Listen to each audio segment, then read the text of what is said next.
실제 내가 여기쯤 사서 여기에 파는 게 가능할까요?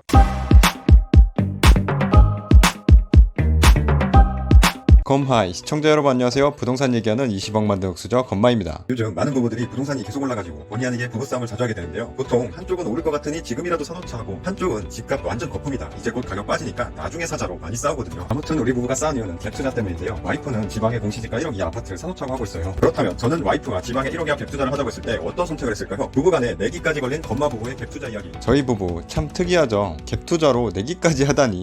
뭐 내기라고 해도 서로 금전적인 것을 거는 것은 전혀 아니고요.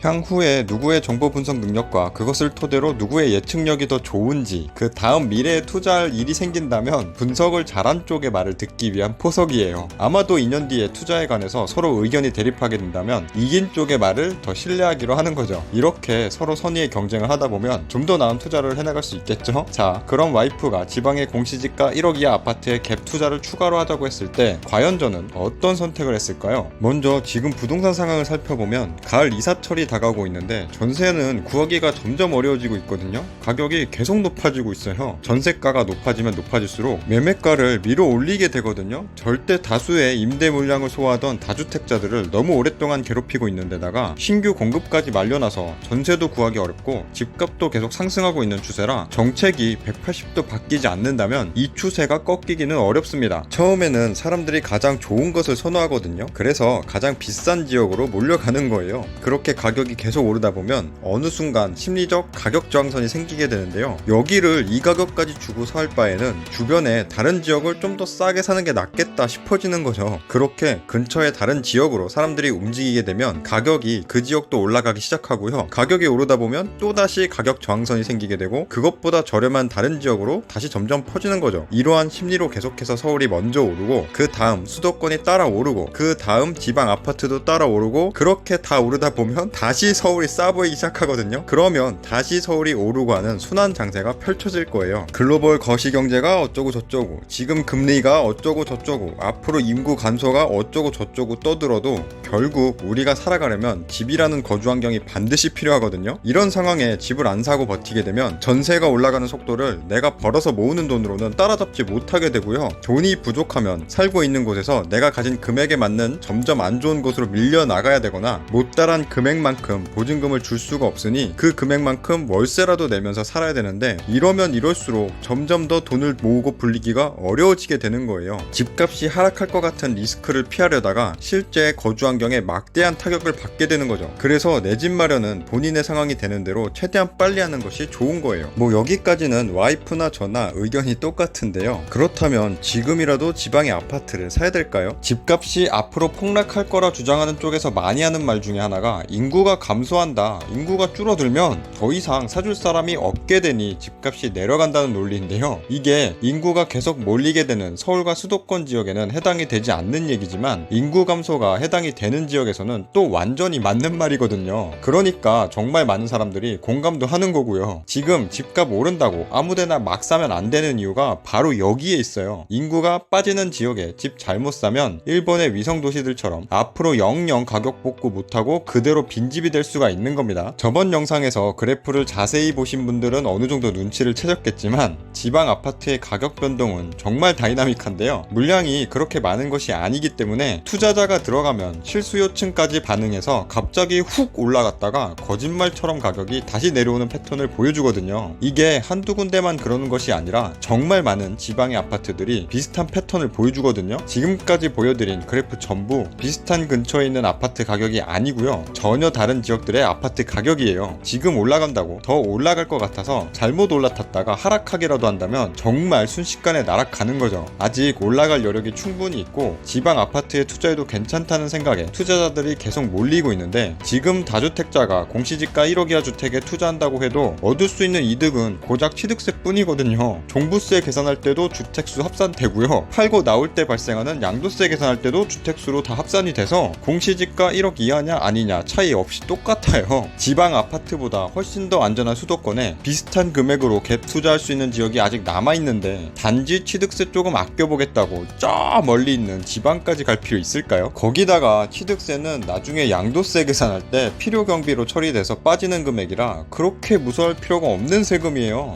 다만 소액으로 투자처를 찾는 분들에게는 당장 취득세 때문에 투자할 때 투자비가 더 필요하게 돼서 투자 자체를 못하게 되니까 어쩔 수 없이 대안을 찾는 거고요. 지금 시장 분위기상 충분히 더 오를 여력이 있다고 보여지며 당분간 계속 오를 수밖에 없다고 판단되면 지금이라도 지방에 투자하는 게 맞겠지만 실제 내가 여기쯤 사서 여기에 파는 게 가능할까요? 지금까지 부동산 시장에 오랫동안 발 담그고 있던 이 초고수 영역에 있는 분들이 남들에게 알려지기 전에 미리 들어가서 먹고 빠져나올 타이밍 재는 거라면 모를까? 뒤늦게 쫓아가서 먹는 건 절대 쉬운 게 아니에요. 주식이나 비트코인 하는 사람들이 망하는 대부분의 이유가 본인은 이쯤에서 사서 여기서 다시 팔고 다시 여기에 사서 여기에 팔면서 먹을 수 있을 줄 알지만 대부분은 올라갈 때 더 올라갈 것 같아서 추격 매수하게 되고요. 내려갈 때는 더 떨어질까봐 무서워서 손절하다가 망하는 거거든요. 게다가 내년 3월에 대선도 있고 부동산 정책의 기조가 크게 바뀐다면 앞으로를 장담할 수가 없는데 이거 한번 먹어버려다가 실패하면 타격이 얼마나 큰데요. 그래서 이미 올라버린 지방의 1억 미만 아파트를 추격 매수하기에는 메리트보다 리스크가 훨씬 더 크다고 판단하는 겁니다. 명심하세요. 올바른 자산 투자는 단타로 먹고 빠지는 게 아니고요. 우량주에 장기 투자해야 되는 거예요. 제가 이렇게 얘기했더니 제 와이프가 어느 정도 수긍하면서 저한테 하는 말이 뭐냐면 폭락의 기질 다 못 버렸네. 부자가 되려면 지금보다 더 과감한 투자가 필요한 거라면서 1, 2년 사이에 다시 팔 생각이었는데 누구 말이 맞는지 나중에 보자고 해서 자신 있게 알았다고 했습니다. 자, 과연 어떻게 될까요? 결과는 2년 뒤에 피드백 영상으로 올려드리도록 하겠습니다. 끝.